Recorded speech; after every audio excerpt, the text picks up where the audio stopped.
If you haven't noticed, back on the boat's already moving. We'll catch up. Of course, we have to back up. We're doing that right now. He blew the whistle. That's taken care of. And we're underway. Here we are setting out from Pier 83 on the North River. Yes, I know, your map says Hudson. I see those maps. But anytime you're on a boat, and right now you're on a boat, this is the North River. Our captain, ocean liner captains, tugboat captains do not agree on much. They do agree that this is the North River. Why? Well, it's what Henry Hudson called it, and he got here first. Good enough for him, good enough for us. Here we are setting out on the North River. Our path's pretty simple. We're going to clear the pier, head downstream, go right around the very tip of Manhattan Island, Pac-Man, Gotham City. We'll go under the Brooklyn Bridge, turning just shy of Superman's metropolis, and then, and only then, when the time is right, straight out to the statue to take some great pictures.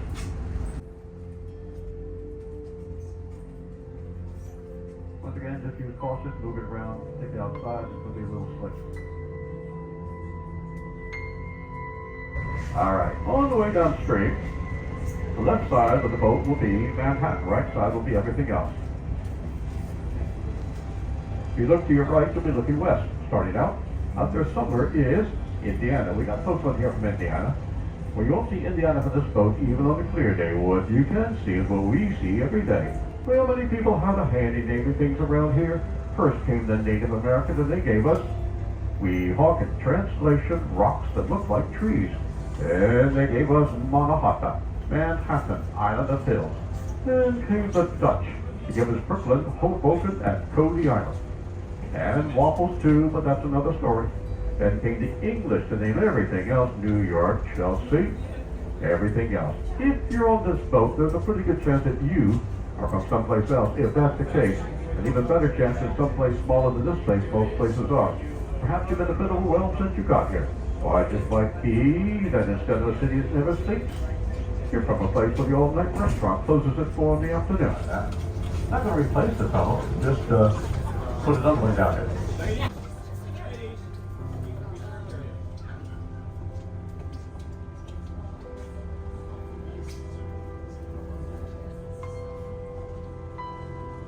Oh, I was going to say, well, they're into the project 2 years now, they have another 10 to go. So it's a big project. When I first came to New York City, 1961, I came through the tunnel that's just beneath us. It was already half a century old then, so we're eating indoors now.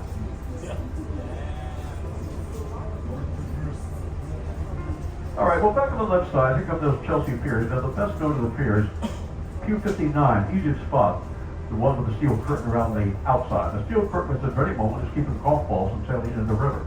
Today night, you were out all weather driving range. The 1912, that pier with the steel curtain around the outside was leased to the White Star Line. This is where the Titanic would have docked if she had made it this far. Speaking of the Titanic front page news around the world, local news here, on board the ship, the cream of Cafe Society. Oh, it does seem that everybody who's anybody was on board Titanic. Lost at sea, John Jacob Astor IV. Sign of the Astor family. Down with the triplet Isadora and Ida Strauss, owners of Macy's, world's largest department store. Most of those on board that doomed ship are not rich, and they were not famous. They were immigrants below deck in steerage. Most of those on board Titanic were headed for the same place we will be when the time is right. They were headed for Ellis Island, in the shadow of the Statue of Liberty. Very few of them would have seen the place, but we will when the time is right. All right, well, that's the left side. What about the right side? Well, it's not Weehawken anymore. Well, the backward term Weehawken right side has become Hoboken. The hill, Hoboken's Castle Point, the buildings on top belong to the Stevens Institute of Technology. Very upscale and expensive, expensive vocational school.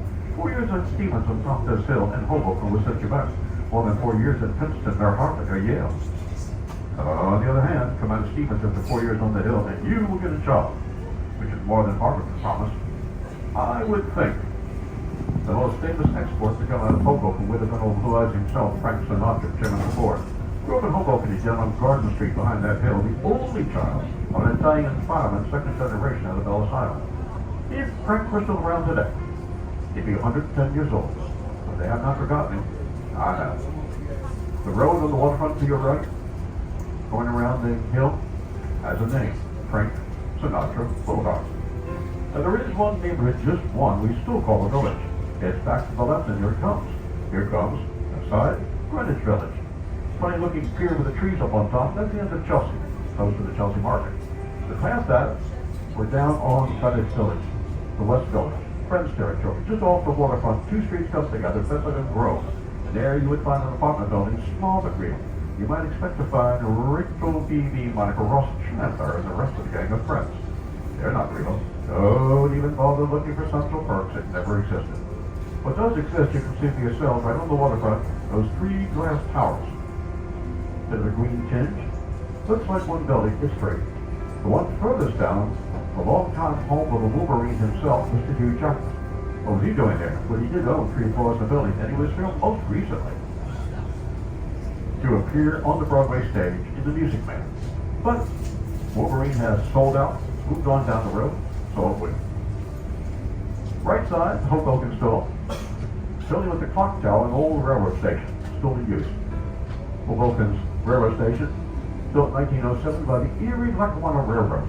They have long since gone belly up. The station has survived quite nicely and retained the original Tiffany glass ceiling. Not that the commuters who use it nowadays even notice. They can hardly fail to spot the big white head that they have on the right. I bet you've noticed. You visit. This is the work of a Spanish artist by name Senor Franza. This is his trademark. Mostly only ever does the heads. I guess he never took second semester. He gives these things names. This big white head over here on the right, it has a name. It's called Water Soul. S-O-U-L. What's she doing? It's a she. Well, it looks like she's telling the people on the right, on the left side, the Greenwich Village side, to quiet down. A little early for that. You see the pier on the left of the white umbrella? That is the Christopher Street Pier. Not much going on right now, thanks to the rain. But at 8:25 tonight, if the weather holds up, that pier will be packed with people coming down to watch the sunset. Not a big deal. On a Saturday night, if those come down and watch the sunset, bring your picnic baskets. It's a joy to be jumping.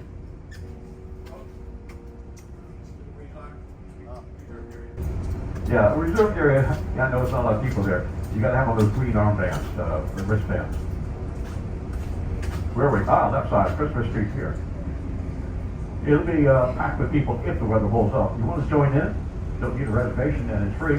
How do you get down here? You ought to come down to the village Saturday night. Absolutely. How do you get down here? Well, from Times Square, you take the number 1 train, downtown.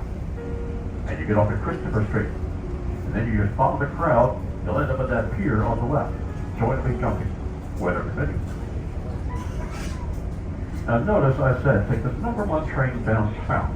On the island of Manhattan, you never go north and you never go south. You go uptown or you go downtown. While you're in town, if you ask directions and the fellow says go 3 blocks north, very politely go ask somebody else. He's not from here. He wouldn't say that. 3 blocks north would be 3 blocks up then, 3 blocks south, 3 blocks downtown.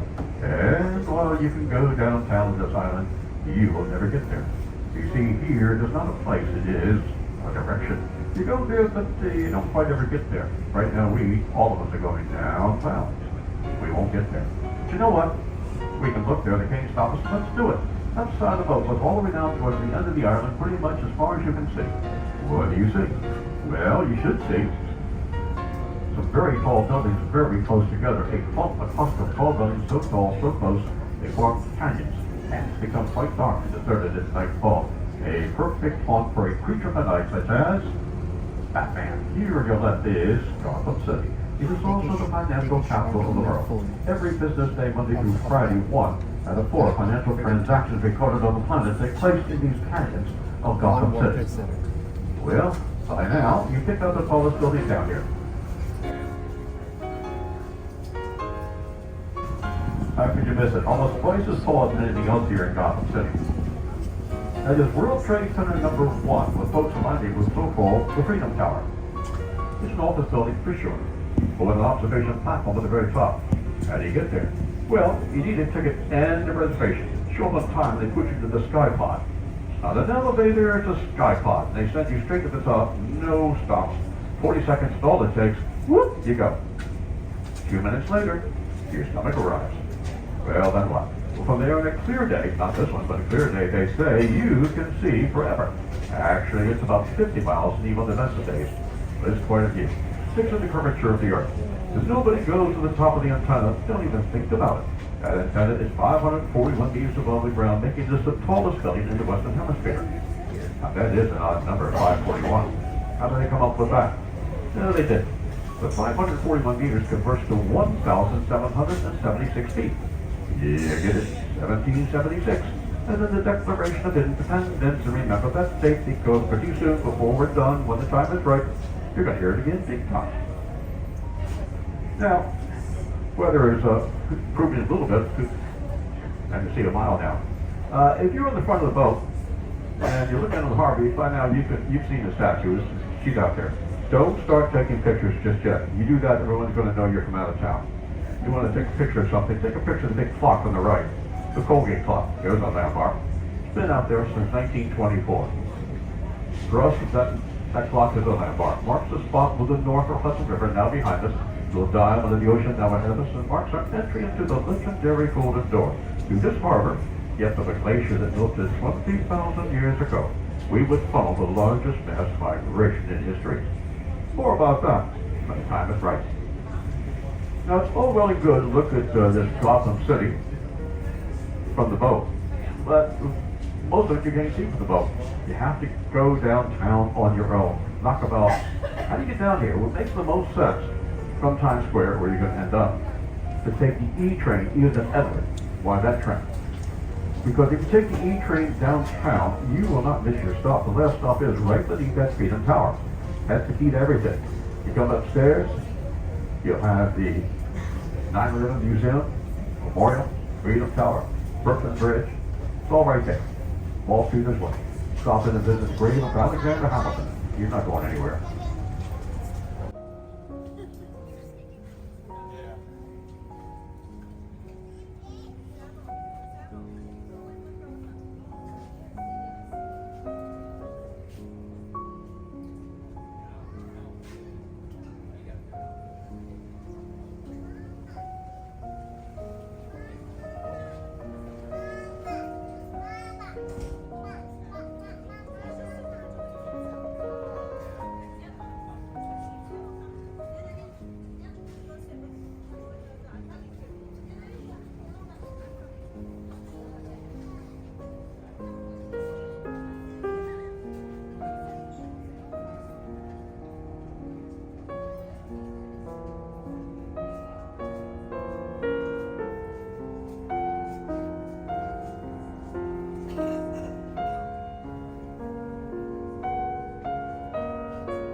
Check 1, 2, check.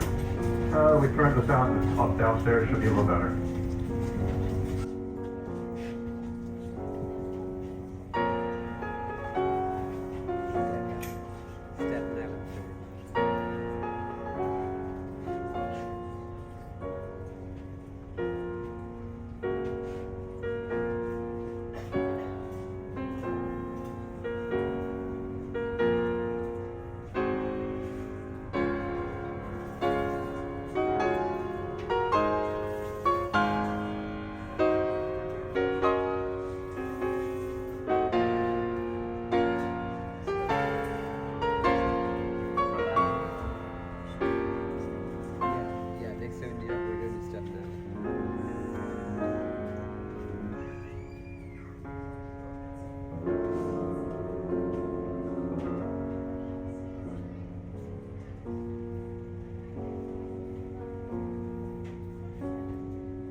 Well, it could be worse to be at the beach once a kid, right?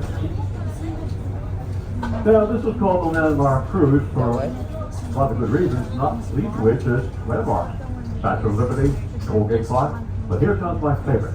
We're headed for the Brooklyn Bridge. Of all the things you see on the cruise, all these world famous landmarks, this might be the bridge coming up as the most impressive thing you're going to see. You say, well, how could that be? It's a fine looking bridge for sure. But what's so special about it? It just seems to fit in.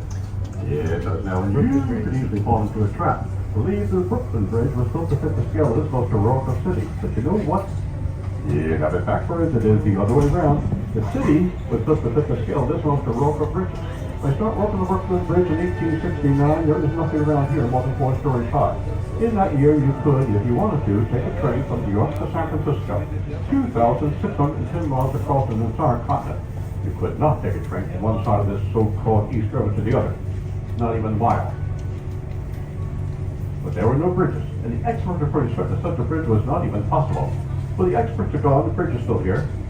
Been here for 142 years, will be here a lot longer. Engineers have inspected the Brooklyn Bridge. Wrapped it, tapped it, x-rayed it, sent divers down to the bottom of the check department from Apple now, the Dakota State. The bridge will last another century, and then, let's take another look at it. The bridge was when complete with the greatest piece of engineering since the pyramids may last nearly as long enough for you to take a walk across. I said walk. The bridge was built for pedestrians, horses, carriages, 12 days when he built the bridge had never seen an automobile. Knew something of it. It's free, they don't close it. Someday, one day, maybe a drier day, take a walk across the Brooklyn Bridge. Waterfront left side, very quiet nowadays, been quiet for a long time. But in the days of the tall ships, the coastal schooners and the Liverpool, Preston, Yankee clippers, sailors around the world knew the waterfront left side as the feeder ships, and why not? Well, the busiest single day, just one day in 1836 along this waterfront, as far of rivers the eye could see, no bridges, not yet. Instead, 921 vessels in port all at once. Some had arrived in 1904 with the wealth of the Indies on board, some made ready to sail in the evening tide with food to feed the hungry of the world. The waterfront, this one rushed around the clock, skeleton everywhere, carousing night and day. I would be surprised if you didn't see it on the television. On the right side, something you don't expect to find on the Brooklyn waterfront, a merry-go-round, a carousel. And carousel spent most of its life up in Youngstown, Ohio, part of the amusement park. But when the park was being demolished to make way for what else? A shopping mall. The carousel, a piece of Americana, would have gone with it. Local lady, an artist by the name of Jane Melendez, thought that would be a shame. Intervened and arranged to have the carousel brought down here on the waterfront where you just saw it. What do we call it? We call it Jane's Carousel. What else? It's a fully operational carousel, merry-go-round. Every day of the week except Tuesday. You do get Tuesdays off.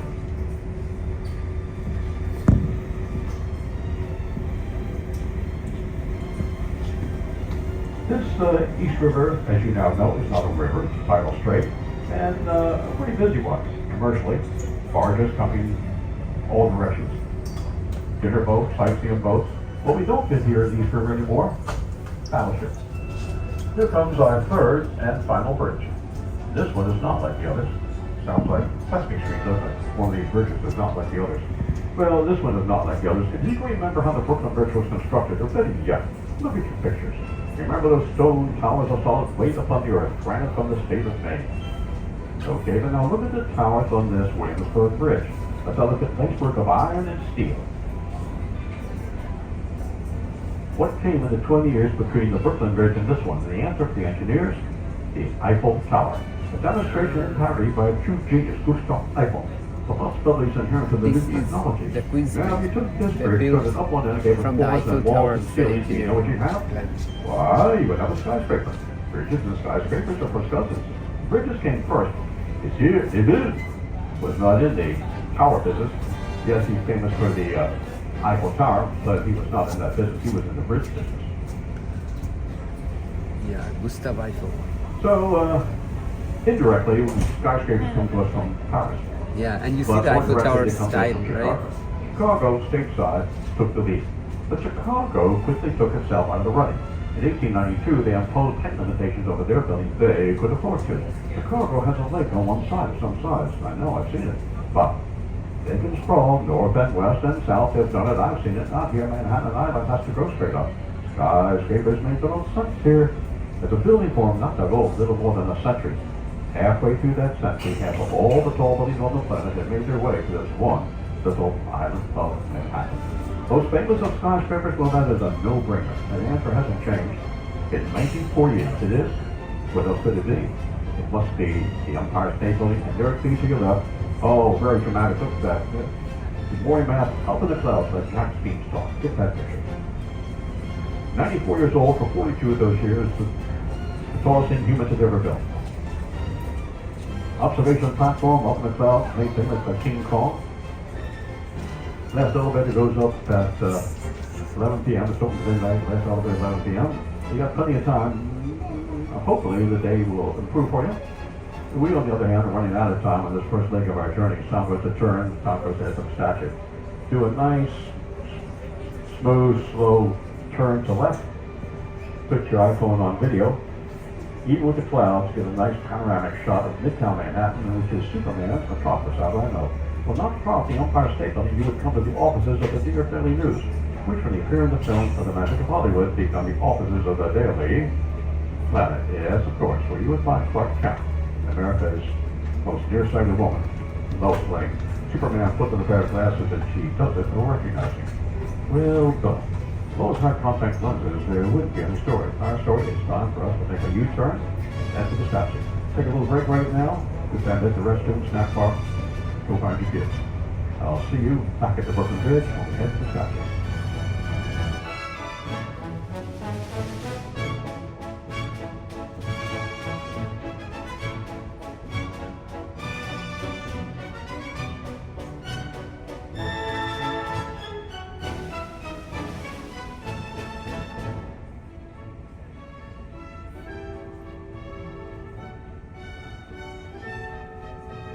You folks from Indiana ought to feel right because the whole outside the Empire State Building is clad in what else?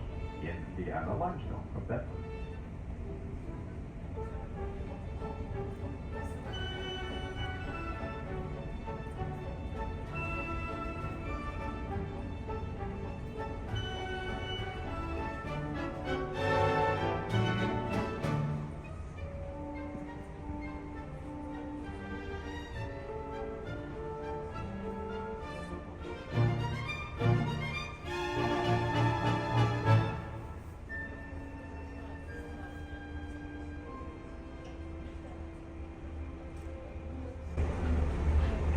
Our path, the statue is going to take us right to a race course for sailboats. This is the weekend when they're doing the high-speed sailboat races just outside the Statue of Liberty.